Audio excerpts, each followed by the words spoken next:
Okey, seterusnya kita lihat kontrak yang kedua, iaitu al-ijarah. Al-ijarah ni bahasa mudahnya penyewaan. Okey, kita lihat dahulu berkaitan dengan definisi dia. Perkataan ijarah juga kalau kita lihat ianya merupakan perkataan yang berasal daripada perkataan bahasa Arab.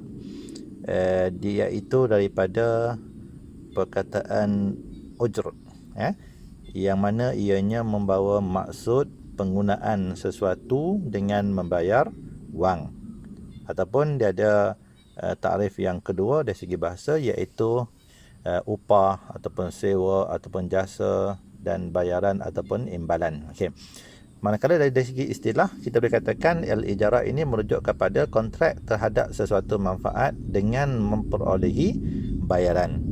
Maksudnya dalam kontrak ijarah, satu pihak akan dapat manfaat dan satu pihak akan dapat bayaran. Okey, kalau kita lihat takrif yang kedua, kontrak penyewaan yang dilaksanakan ke atas manfaat yang diketahui dan manfaat tersebut dikira harus di sisi syarak penggunaannya dengan mendapat bayaran ataupun ganjaran yang setara dengan manfaat yang diperolehi. Lebih kurang sama macam takrif di atas, iaitu kalau kita lihat yang kedua ni ada juga para ulama yang mentakrifkan ijarah ni sebagai suatu manfaat yang mana kita tahu apa yang kita akan dapat, dan manfaat tersebut adalah merupakan sesuatu yang diharuskan di sisi Islam, dan satu pihak dia akan dapat ganjaran bayaran yang setara dengan manfaat yang diberikan. Okey, jadi itu kita boleh lihat berkaitan dengan takrif ijarah. Kemudian adakah ijarah ini merupakan sesuatu yang diharuskan dalam Islam? Maka jawapannya ya. Sebab apa? Sebab ada dalil pensyariatan dia.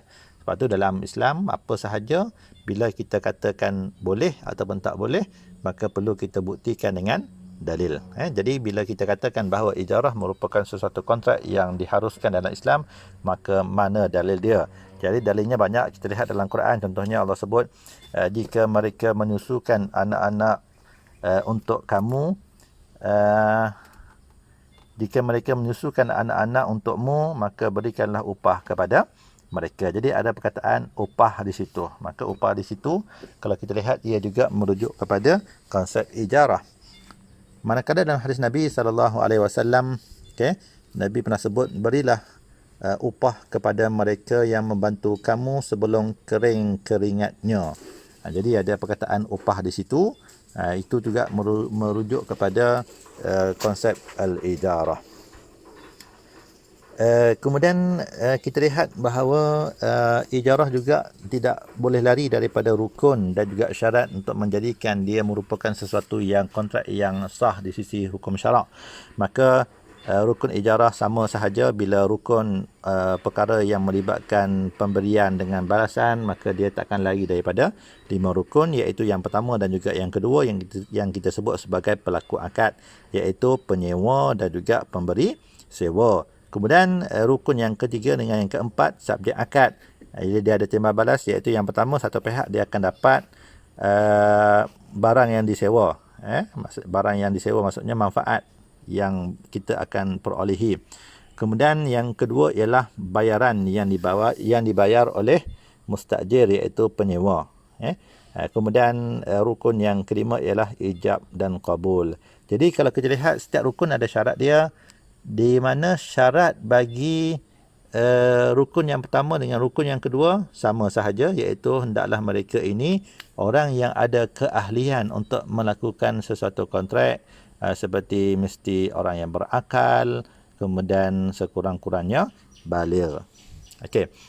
Cuma kita lihat dia syarat sama je dalam mana-mana kontrak, cuma dia akan banyak perbezaannya di rukun subjek akad. Sebab subjek akad tu yang membezakan di antara setiap kontrak dengan kontrak yang lain.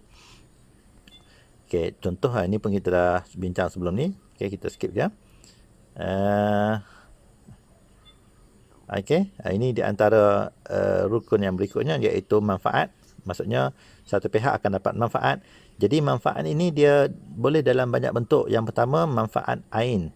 Manfaat dalam bentuk perkara-perkara yang kita boleh nampak, yang boleh kita sentuh, seperti manfaat untuk kita duduk di rumah, ataupun kita dapat manfaat untuk menggunakan kereta dia. Kita boleh gunakan kereta dia tetapi kena bayar sewa, ataupun kita diberi kemudahan ataupun manfaat untuk menggunakan komputer. Kita sewa komputer, jadi kita boleh gunakan komputer tersebut. Maksudnya kita dapat manfaat lah. Yang kedua, boleh juga dalam bentuk manfaat amal, seperti tukang rumah, tukang kasut, tukang jahit dan sebagainya. Jadi maksudnya macam tukang rumah, kalau kita dia bila kita nak buat rumah ni, maksudnya kita nak buat rumah, rumah tu katakanlah barang-barang nak buat rumah tu memang kita beli. Kita beli, maksudnya dari segi pasir, dari segi bata, dari segi apa sahaja kita beli. Jadi kontrak yang sebegini adalah al-ijarah. Sebab apa? Sebab kita beli barang dan kita upah dia. Kita bayar upah dia sehari katakanlah RM1. Jadi kita upahlah dia. Dia akan gunakan barang-barang yang kita beli dan dia akan buat rumah untuk kita. Tapi kalau macam kita nak buat rumah, tapi rumah peralatan ataupun barang-barang rumah tu kita tak beli, kita tak sediakan. Kita tak sediakan. Maksudnya semuanya datang daripada kita katakan kontraktor ni. Itu kita tak namakan sebagai ijarah. Itu kita tak namakan sebagai ijarah. Jadi ijarah kalau macam ni, tukang rumah, kita bayar upah. Kan? Kalau macam sama juga macam tukang jahit. Kalau tukang jahit, kalau kita pergi ke kedai jahit dan kita bawa kain kita. Kain tu kain kita. Jadi kita bagi kat dia, yang tu upah. Jadi kita akan bayar upah dia. Berapa upah untuk siapkan baju ni? Katakanlah dia kata RM60. Jadi RM60 itu adalah ujrah, adalah kita katakan kontrak ijarah. Tapi kalau kita pergi ke kedai jahit, kita nak buat baju dan kain tu bukan datang daripada kita. Maksudnya kita bukan bawa kain. Kain tu mungkin dia akan kita hanya pilih dan dia akan cari dan sebagainya. Yang tu tak dinamakan ijarah. Itu lebih kepada tempahan. Kontrak tempahan. Okey. Kemudian kita lihat penamatan kontrak ijarah. Kontrak ijarah akan berakhir, akan tamat, iaitu yang pertama apabila subjek akad musnah. Kita sewa rumah. Katakanlah kita sewa rumah setahun. Tapi lepas 3 bulan rumah tu terbakar. Maka automatik kontrak ijarah akan tamat. Sebab apa? Sebab kita tak dapat manfaat tu. Sedangkan manfaat itu merupakan salah satu daripada rukun ijarah. Sekarang ni salah satu daripada rukun ijarah itu tidak ada. Maka dia akan kita katakan kontrak itu akan tamat secara automatik. Yang kedua, tamat tempoh penyewaan. Kita sewa 2 tahun, habis 2 tahun, maka berakhirlah tempoh sewaan. Kalau kita nak teruskan, kita kena renew semula kontrak yang baru. Yang ketiga, salah seorang yang melakukan kontrak mati. Ini dalam mazhab Hanafi. Kalau dalam mazhab Hanafi, kalau kita buat kontrak, salah seorang tu mati, katakanlah kita buat kontrak 2 tahun untuk duduk rumah dia, baru 6 bulan kita mati. Jadi maksudnya bila mati pihak yang berkontrak, secara tak langsung kontrak itu akan tamat. Jadi kalau waris dia nak duduk di rumah tu, dia kena buat kontrak yang baru. Dia berbeza dengan dalam mazhab Syafi'i. Kalau mazhab Syafi'i maksudnya kalau kontrak 2 tahun, katakanlah ayah kita mati, ayah kita sebagai penyewa, dia tidak membatalkan kontrak. Maksudnya hak untuk mendiami rumah tersebut akan diwarisi oleh waris, dan waris boleh duduk sampailah tempoh 2 tahun tadi berakhir. Okey, kemudian kita lihat aplikasi semasa. Ini maksudnya yang kita sembang tadi, yang tu dia lebih dalam bentuk yang konvensional, maksudnya sewa bangunan, ataupun kita bayar upah orang. Okey. Tapi kalau kita lihat yang diamalkan di institusi kewangan Islam, antaranya kita boleh lihat al-ijarah summa al-bai'. Al-ijarah summa al-bai'. Sewa kemudian beli. Sewa kemudian beli. Okey, macam kita lihat di sini, dia merupakan satu bentuk baru urus niaga sewa beli yang terdiri daripada dua akad, iaitu yang pertama adalah kita katakan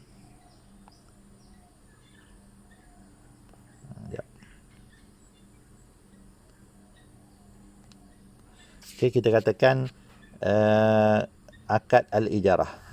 Al-ijarah, akad ijarah. Summa, kemudian al-bai' beli. So ada dua instrumen kontrak di sini. Yang pertama kontrak ijarah dan yang kedua adalah kontrak al-bai'. Okey. Jadi sewa dan beli. Kejap. Dan ia juga dikenali sebagai al-ijarah muntahiyah bitamlik, sewa yang berakhir dengan pemilikan. Yang mana kalau kita lihat di sini, ada setengah bank dia tak guna baik bisamin ajil. Kalau sebelum ni kita minggu lepas kita dah sentuh baik bisamin ajil, sewa jual beli dengan harga bertangguh. Kita nak beli rumah, jadi bank akan belikan rumah dan bank pula akan jual kepada kita dengan harga lebih tinggi dan dia bagi kemudahan kepada kita untuk kita bayar secara beransur dalam tempoh masa yang tertentu. Okay, itu yang pertama. Dan bank juga boleh buat kontrak ijarah summa al-bai'. Contohnya katakanlah kita nak beli kereta. Kita nak beli kereta, kita tidak ada cash. Jadi kita pun pergi ke bank, kita minta bank tolong belikan. Okay? Jadi bank pula dia akan beli kereta tersebut dengan harga cash. Jadi kereta tersebut akan menjadi milik bank. Dan bank pula dengan kita, bank dia buat kontrak ijarah summa al-bai'. Dan dia akan buat kontrak, dia akan sewakan kereta tu kepada kita. Jadi maksudnya kontrak kita dengan bank adalah kontrak sewa. Katakanlah dia sewa kepada kita sebulan sebanyak RM800 dalam tempoh masa 10 tahun. 10 tahun. Maksudnya dalam masa 10 tahun kita kena bayar dan bayaran tersebut adalah dianggap sebagai sewa. Okey. Kemudian al-bai', datang mana al-bai' ni? Kemudian biasanya katakanlah kita sewa dalam masa 120 bulan. Okey. Jadi bulan yang pertama sampai bulan yang 119. Okey. Jadi sepanjang bulan tersebut, daripada bulan yang pertama sampailah bulan yang ke-119, yang tu adalah kontrak sewa, iaitu kita bayar RM800 sebulan dan kita dapat manfaat untuk gunakan kenderaan tersebut. Okey. Manakala pada bulan yang ke-120, bayaran kita sebanyak RM800 itu adalah merupakan kontrak jual beli. Maksudnya kita beli pada bulan yang ke-120, kita beli kenderaan tersebut dengan harga RM800. Jadi maksudnya selepas berakhir bulan yang ke-120, maka kereta itu akan menjadi milik kita. Okey, jelas Ataupun kalau kita lihat yang kedua ni, al-ijarah muntahiyah bitamlik. Al-ijarah sewa muntahiyah yang berakhir bitamlik dengan pemilikan. Sama juga dia ada dua kita katakan elemen kontrak di situ. Yang pertama sewa. Sama macam tadi kita sewa, kemudian berakhir dengan pemilikan. Maksudnya katakanlah kita sewa 120 bulan, jadi kita pun bayar bulan-bulan RM800 selama 120 bulan. Jadi bila kita dah habis bayar 120 bulan, maka pihak bank akan memberi milik kepada kita, ataupun istilah mudahnya, pihak bank menghibahkan kereta tersebut kepada kita apabila kita telah selesai membayar selama 120 bulan. Jadi ini di antara kita lihat kontrak yang berlaku di institusi keuangan. Okey.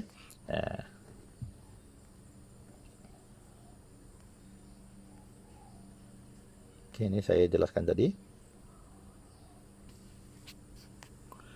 Okey, kalau kita lihat dalam buku ijarah, okey, ini lebih kurang sama ajalah. Okey, ni dah ada keharusan ijarah, rukun sama je. Kemudian kita lihat dalam buku juga dia ada nyatakan dua jenis ijarah, iaitu yang pertama ijarah dalam erti kata sewaan. Ini sewaan yang kita biasa yang biasa kita buatlah, sewa. Kemudian yang kedua ijarah dalam erti kata upah. Okey, ini pun saya dah sebut tadi. Kemudian amalan ijarah semasa, aktiviti sewa kenderaan, sewa rumah dan sebagainya. Okey, saya rasa tu semua saya dah cover. Okey, selesai tajuk ijarah.